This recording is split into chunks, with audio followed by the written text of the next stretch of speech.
অনেক আলেম যে বলেই বসতেছে যে রাজনীতি আর ধর্ম কিন্তু আলাদা, আলেম হয় বলতেছে এই কথা, বলতেছে না।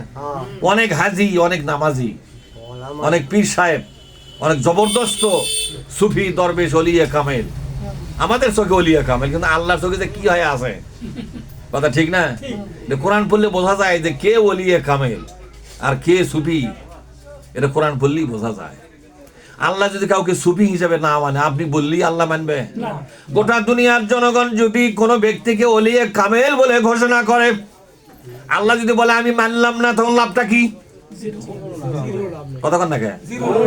আর আল্লাহ যদি কাউকে ওলিয়া কামেল বলে স্বীকার করে নেয়, গোটা দুনিয়ার লোক যদি তাকে বাজে লোক বলে মন্তব্য করে, খারাপ লোক বলে মন্তব্য করে, অযোগ্য লোক বলে মন্তব্য করে, তাতে আল্লাহর কোনো যায় আসে নাকি? আল্লাহ কি কারো ধার খাই নাকি? তাই আল্লাহ তাআলা বলছেন ফালা তুযাক্কু আনফুসাকুম, বলেন ফালা তুযাক্কু আনফুসাকুম, নিজেদের ভিতরে কাউকে ওলিয়ে কামেল বলা, সুফি বলা, মহাপবিত্র মানুষ হয়ে গেছো, এরকম মনোভাব তোমাদেরকে ছেড়ে দেওয়া লাগবে। তোমাদের দৃষ্টিতে ওলিয়ে কামেল হয়ে লাভ নাই, আল্লাহর চোখে তোমাদেরকে আল্লাহর ওলি হওয়া লাগবে। কার চোখে? আল্লাহ বলছেন আমি আমার নবীকে পূর্ণতা দিয়েছি, নবীর উপর যে নিয়ামতটা ছিল, ওয়ায়ুতিম্মা, বলেন ওয়ায়ুতিম্মা নি'মাতাহু, আল্লাহর দেওয়া নিয়ামতটাকে পূর্ণতা দিয়েছি আমি। অর্থাৎ এই সন্ধি করার কারণে, হুদাইবিয়ার সন্ধি করার কারণে বিশ্বনবী এবার কি পেল? স্বাধীনতার ঘোষণা পাওয়া গেল। যে মক্কার জনগণ বিশ্বনবীকে সন্ত্রাসী বলতো, কি বলতো? সন্ত্রাসী বলতো। বিশ্বনবীকে জাদুঘর বলতো, বিশ্বনবীকে বিচ্ছিন্নতাবাদী বলতো। কিবাদী বলতো? বিচ্ছিন্নতাবাদী বলতো। যে আব্দুল বারা মোহাম্মদ হলো বিচ্ছিন্নতাবাদী। কিন্তু এই মক্কার, এই সৌদির নেতারা হুদাইবিয়া নামক জায়গায় বাবলা গাছের তলে, কোন গাছের তলে জোরে কর? বাবলা গাছের তলে একটা কাগজের উপর লিখে দিয়ে গেল, আমরা স্বীকার করে গেলাম আব্দুল্লাহর বেটা মোহাম্মদ আর বিচ্ছিন্নতাবাদী নেতা নয়, সন্ত্রাসী নয়।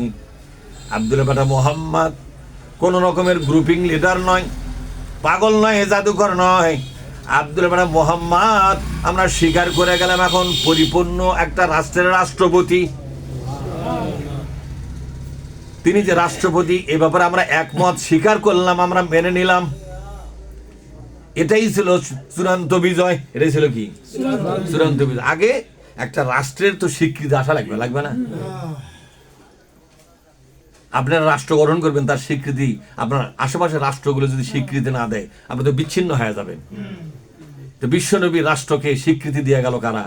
যারা সারা জীবন বিশ্বনবীর বিরুদ্ধে ছিল, মানকে সিবাত পরে স্বীকার করে গেল। আল্লাহ পাক বলছেন নবীজি, এটা হলো তোমার উপর নিয়ামতটা পূর্ণতা পেল এবং এটা হলো তোমার জন্য সবচাইতে বড় বিজয়। সন্ধিতে ছিল মদিনার থেকে মুসলমানরা যদি মক্কাতে আসে, মক্কার নেতৃবৃন্দ তাকে ছেড়ে দেবে না, ছাড়তে বাধ্য নয়। মক্কা থেকে কোনো মুসলমান যদি মদিনাতে যায়, মদিনার সরকার তাকে ছাড়তে বাধ্য।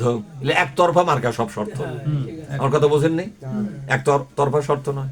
মক্কা থেকে কোনো মুসলমান মদিনাতে যেতে যদি চায়, তাহলে মক্কার সরকারের অনুমতি লাগবে। আর মদিনার থেকে কোনো মুসলমান যদি মক্কাতে আসতে চায়, মদিনার সরকারের অনুমতির দরকার নাই। তাহলে এগুলো কি হলো?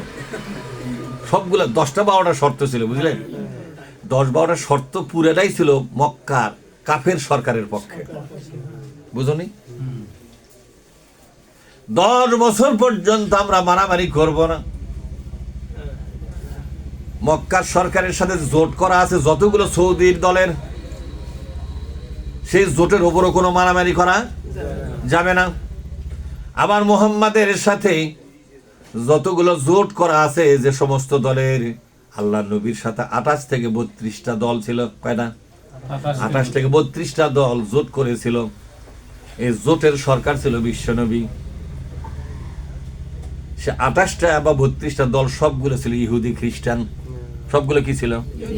আর আমরা বিএনপির সাথে জোট করছি, তাই মহা অন্যায় করেছি। নবী যে ইহুদির সাথে জোট করছে, নবী এখন এনে দিলে এরা করলেন নবীরই তুই মান নাই রে, তাই করলেন কত বড় মুফতি এরা, হাগার দোয়া জানে না, আমাকে বিরুদ্ধে ফরাসকের ফতোয়া মেনে দেয়। আগে করছিল ইসলামের রাজনীতি করাই জায়েজ নাই, এখন তো যে রাজনীতি করা জায়েজ, তবে জামাত ইসলামী জায়েজ নাই। এখন আবার করছে জামাত ইসলামী জায়েজ, তবে হিন্দু সমর্থন দেওয়া জায়েজ নাই।